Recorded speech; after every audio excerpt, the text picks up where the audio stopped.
玩游戏算杀生吗？这可真是千年的老原则，遇上了新问题。网上曾流传一个视频，某位法师言辞犀利，玩杀人游戏与杀人罪相同，死后必堕地狱。此言一出，无数电竞少年后背发凉。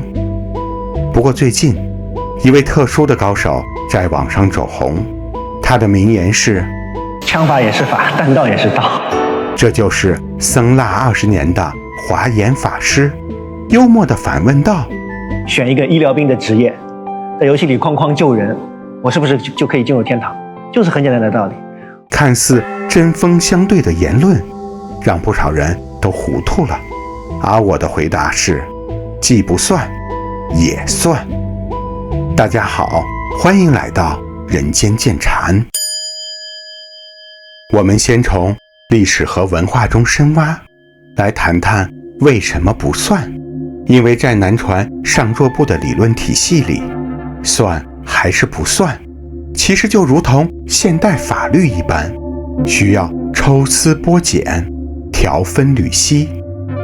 一位修行者是否破了杀戒，需要具备5个条件。第一，有客体，存在一个真实的有情众生。第二，有认知，行动者认识到存在生命。第三，有动机，有了伤害的念头。第四，有行动，有了杀害的行为。第五，有结果，有情众生因此受到了伤害。这5条，只要有1条不符合，在上座部的理论中就不能算。注意了，这里有我个人总结的部分，根据不同的经典会有不同的论述，而且有的论述会合并第1、第2，但无论5条还是4条，核心内涵是完全一致的。所以套入到电子游戏的场景中，游戏里面的怪物、NPC、BOSS， 甚至是被其他人操纵的对手，无论画面多么逼真，无论建模多么流畅，本质还是一串串0和1组成的代码，一组组像素点的呈现，并没有神识，不算真实的生命，那么第1条就算不符合了。这并非是我随意解读，我们可以看看泰国上座部最高僧衔的插剑大师，他所写下的布萨八戒，在西方影响都很大，论述的就十分细致。其实在南传上座部中，这种追求条理和精确的法理学传统在1500年前就开始了。在巴利律藏经典译著的散见律毗婆沙里，古代印度和古代斯里兰卡的高僧们就如同现代的法官一样，极致地讨论各种技术细节了。伤害别人了吗？那么亲手干的是什么罪？雇凶教唆的是什么罪？用刀是什么罪？挖个陷阱是什么罪？念咒语又是什么罪？还有呢，伤害动物是什么罪？伤害人更严重，又是什么罪？伤害鬼神夜叉呢？那又是什么罪？至于罪大恶极的弑父弑母伤害阿罗汉，又是什么罪？你听着是不是很复杂？我也觉得是。可见上座部对于戒律的理解是非常精密的，非常务实的。然而我们的问题也只是刚回答了一半。如果说上座部是论技不论心，那么大乘就是论心不论技。公元初，大乘出现并兴起后，便走出了不同的历史阶段，虽然并非完全对立，但有了一个思想核心：万法唯心造。既然如此，那么你每一次的起心动念，都像是在80心田里种下一颗种子，之后的所见所闻乃至所经历的一切，本质上都是心的显现。请看这张图，从行为上约束自己，遵守外在的条文，是行上修。那么时刻觉察自己的念头，不让内心染污，就是心上修。让我们重新审视下电子游戏。任天堂传奇社长山内溥总结过一个游戏能够好玩并且让人上瘾的4个底层核心。第一个，收集，激发你的占有欲，让你不放过每一个徽章，每一个成就，每一个隐藏地点。第二个，养成，满足你的虚荣欲，让你努力付出，你的角色越来越强，你的基地越来越大。第三个，追加，利用你的征服欲，不断去挖掘新的玩法，不断去挑战更快通关。第四个，交换，挑逗你的社交欲，获取认同，互相炫耀，甚至抱团攻击。这些是不是利用了人类的贪嗔痴？当然是，但也确实是良性的，让我们获得了放松。多年的发展，创造出了被称为第9艺术的游戏产业。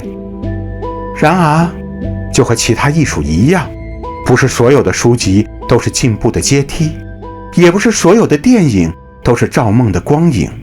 游戏也一样，为了商业，某些不良的游戏开始更阴暗的掘金，他们在喂养你的嗔恚心，越来越暴力，越来越血腥，让你焦躁宣泄，勾引你的贪欲心，无休止的抽卡，无止境的开箱，让你犹如赌徒，拨弄你的愚痴心，枯燥的刷怪，无聊的重复，让你浑浑噩噩。游戏里的代码确实是假的，但你被某些不良游戏利用后，贪嗔痴越来越重。游戏中你并没有伤害什么生命，但你却动了杀念，以及受到了其他熏染。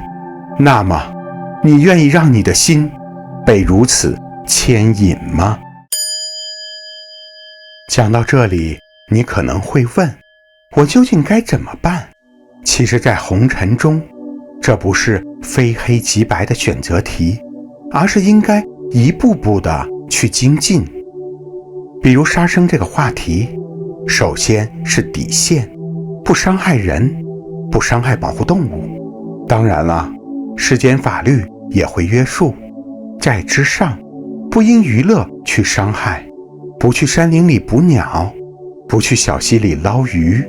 在之上，不因口腹之欲去伤害，并非是生硬的劝阻如诉，但至少而言，不要去吃野生动物，不要去虐杀活物来获取所谓鲜甜。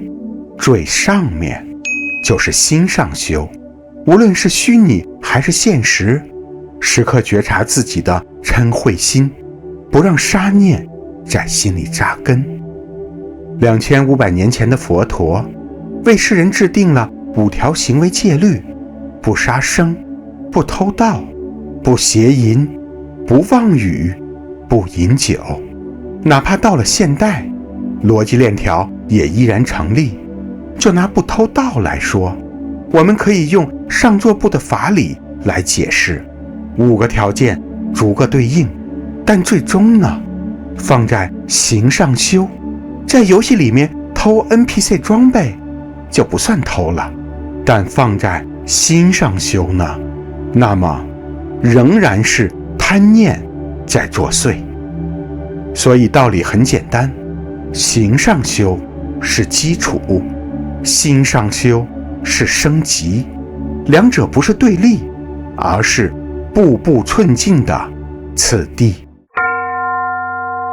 节目的最后，我想到2021年曾有一部大热的电影《失控玩家》，游戏世界中的一个电脑角色，突然获得了某种自我意识，并拥有了对生的渴望，也许未来 AI 的高速发展会让游戏中的人物获得心识，那么我们今天的结论也需要推倒重来。